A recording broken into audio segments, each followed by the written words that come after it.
अब हम करते हैं elastic potential energy. Elastic potential energy कैसे होगा देखना जरा ध्यान से।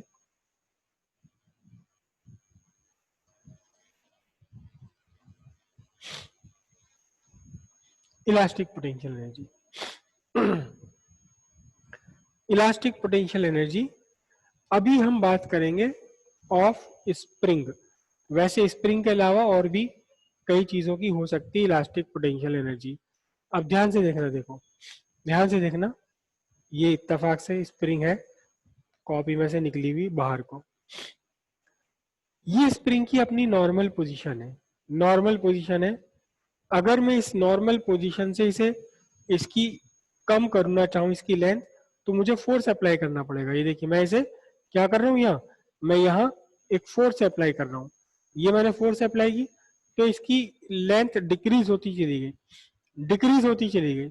लेकिन अगर मुझे इसकी लेंथ हल्की सी डिक्रीज करनी है, लेंथ मुझे इसकी डिक्रीज करनी है लेकिन हल्की सी लेंथ डिक्रीज करनी है, तो मुझे हल्का फोर्स लगाना होगा।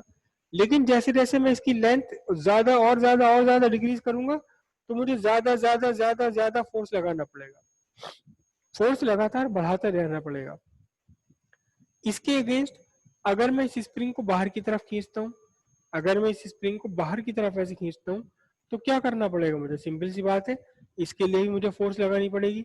अगर मुझे हल्का सा थोड़ा सा इसे बाहर खींचना है तो कम फोर्स लगानी पड़ेगी, और अगर मुझे इसे काफी ज्यादा एक्सटेंड करना है, काफी ज्यादा बाहर खींचना है, तो ज्यादा फोर्स लगानी पड़ेगी। सिंपल सी बात है, जितनी ज्यादा मैं एक्सटेंशन करना चाहूंगा इसके अंदर, उतना ही ज्यादा मुझे फोर्स लगानी पड़ेगी। ठीक है, तो सबसे पहले तो हम ये समझ लें, क्या force applied on a spring to extend or compress, F directly proportional to F directly proportional L, F directly proportional L। अब ये L क्या चीज है? L पूरी लेंथ नहीं है, L स्प्रिंग की पूरी लेंथ नहीं है। देखो यहाँ रिजिड सपोर्ट है ये, और इस रिजिड सपोर्ट से ये स्प्रिंग बंधी हुई है। ये अपना स्प्रिंग का अभी अपना इसका नॉर्मल है। ये इस पर लगने वाली फोर्स कितनी है? 0। ये इसकी नॉर्मल लेंथ है, नॉर्मल पोजीशन है। फिर आपने क्या काम किया? आपने इस पर एक फोर्स अप्लाई की, आपने इस पर एक फोर्स अप्लाई की, ठीक है, और इसे खींच दिया। तो इसके जो छल्ले हैं ये थोड़ा ज्यादा दूर दूर चले जाएंगे, क्योंकि आपने इसे एक्सटेंड कर दिया, एक्सटेंड कर दिया। कैसे एक्सटेंड किया आपने? आपने इसे एक्सटेंड किया, इसके ऊपर एक फोर्स अप्लाई करिए, फोर्स अप्लाई करिए। तो यहाँ जो हम कह रहे हैं कि F डायरेक्टली प्रोपोर्शनल L, वो L क्या है? वो L है आपकी ये वाली,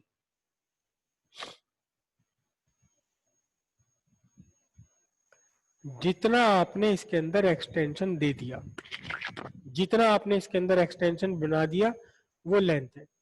जितनी ज्यादा आप इसको लंबाई बढ़ाना चाहते हो या कम करना चाहते हो, उतना ही ज्यादा फोर्स आपको लगाना पड़ेगा। ये L क्या है?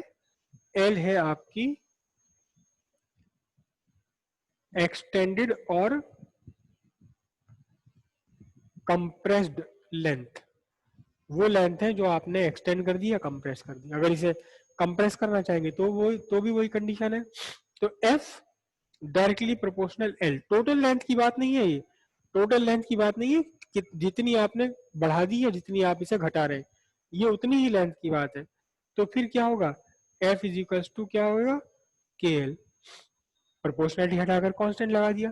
यहाँ जो K है, K इसे हम बोलते हैं स्प्रिंग कांस्टेंट। क्या बोलते हैं इसे? इसे हम बोलते हैं स्प्रिंग कांस्टेंट, स्प्रिंग कांस्टेंट। ठीक है, अब ध्यान से देखना। अब इसे हम आगे बढ़ने से पहले इस K को डिफाइन कर लें। तो K इज इक्वल टू क्या होगा? F by L। ठीक है, अब जब डेफिनेशन हमें बनानी होती तो जिसे जो हमारे हाथ में है उसको 1 यूनिट कर लेते हैं। If L is equal to 1 metre, तो K is equal to F. ध्यान से देखो, एल कौन सी लंबाई जो आपने बढ़ाई।